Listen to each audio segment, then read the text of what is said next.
Ok, je vais dire les termes, tu as un sommeil dégueulasse. Voilà, tu n'arrives pas à bien dormir la nuit.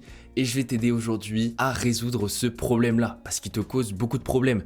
Tu es beaucoup moins productif, tu es fatigué pendant ta journée, et aujourd'hui je vais te donner quelques petits conseils pour pouvoir réussir ta nuit de sommeil. C'est une erreur que font beaucoup de gens, c'est-à-dire qu'ils vont venir négliger son sommeil et avoir moins de 7 heures de sommeil par nuit. C'est quelque chose qui est très problématique parce qu'ils sont moins productifs et ils ont plus de mal à se concentrer. En plus, les effets du manque sont considérables et peuvent aller parfois à quelque chose qui est très grave. On peut avoir un risque de maladie plus grave, un risque d'AVC qui est plus conséquent et également un risque à la dépression si tu es vraiment en manque de sommeil. Aujourd'hui, je vais te donner quelques petites astuces pour pouvoir réussir ta nuit de sommeil et te permettre d'être en meilleure forme demain si tu appliques directement ces conseils. Le conseil numéro 1, et ça c'est un conseil que tu n'as pas envie d'entendre, c'est n'utilise pas ton téléphone avant de te coucher. Je sais que tu es tenté, voilà, à chaque fois là, tu es dans ton petit lit, tu vas te coucher et tu as envie de regarder une petite vidéo sur YouTube, même si ça se trouve celle-là. C'est une habitude que moi aussi j'ai pris et qui est très mauvaise et que j'ai arrêté très vite parce qu'elle me détruisait les yeux. En fait, on se rend pas compte, mais le fait d'utiliser un écran lorsqu'il fait nuit,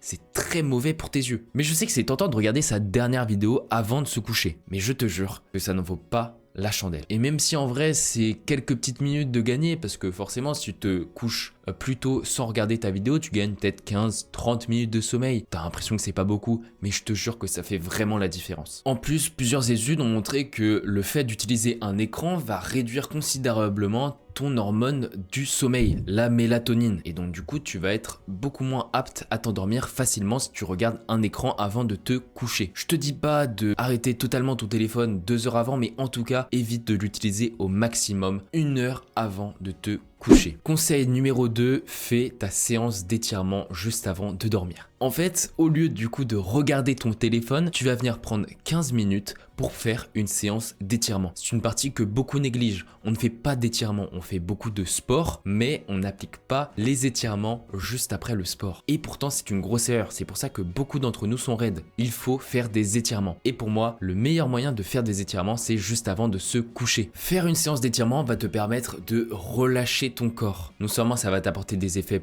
positifs, tu vas être plus souple, moins raide, mais en plus, ça va te conditionner à ton sommeil. Conseil numéro 3, mets ton téléphone loin de toi pendant la nuit. Il faut que tu mettes une distance à ton téléphone. Il faut que tu ne puisses pas pouvoir l'atteindre juste en tendant ton bras. Cette astuce, elle va te permettre d'éviter d'être tenté d'utiliser ton téléphone lors de la nuit. En plus, tu verras, cette astuce, elle va t'aider notamment le matin. Si tu mets ton réveil sur ton téléphone, et que tu mets ton téléphone loin de toi, ça va te forcer déjà à te lever pour pouvoir l'éteindre. Et souvent les gens, ce qu'ils font lorsque le téléphone est juste à côté d'eux, eh bien ils l'éteignent et ils attendent le rappel du téléphone 5 minutes après. Cette astuce, elle va te permettre de forcément te lever de ton lit. C'est-à-dire que tu vas devoir faire l'effort de te lever pour pouvoir atteindre ton téléphone et l'éteindre. Et je te garantis que ça va t'aider pour bien commencer ta journée parce que tu vas être déjà réveillé et tu n'auras pas besoin de faire des rappels, des re-rappels pour pouvoir te réveiller. Tu seras directement levé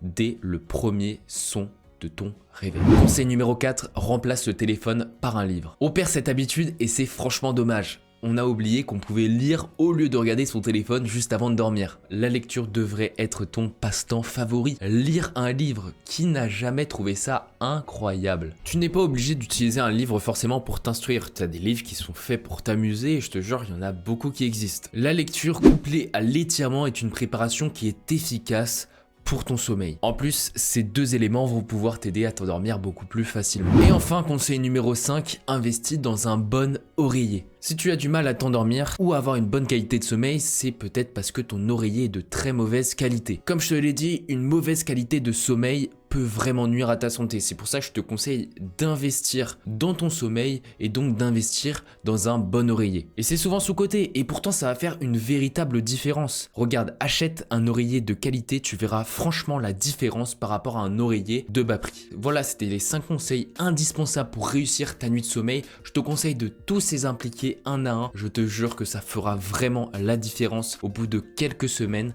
Applique-les et tu me remercieras plus tard. Si cette vidéo t'a aidé, je te recommande de t'abonner à cette chaîne YouTube parce que tu vas avoir du contenu de qualité comme toujours. Et on se retrouve pour une prochaine vidéo. Abonne-toi, lâche un petit pouce bleu. Ciao!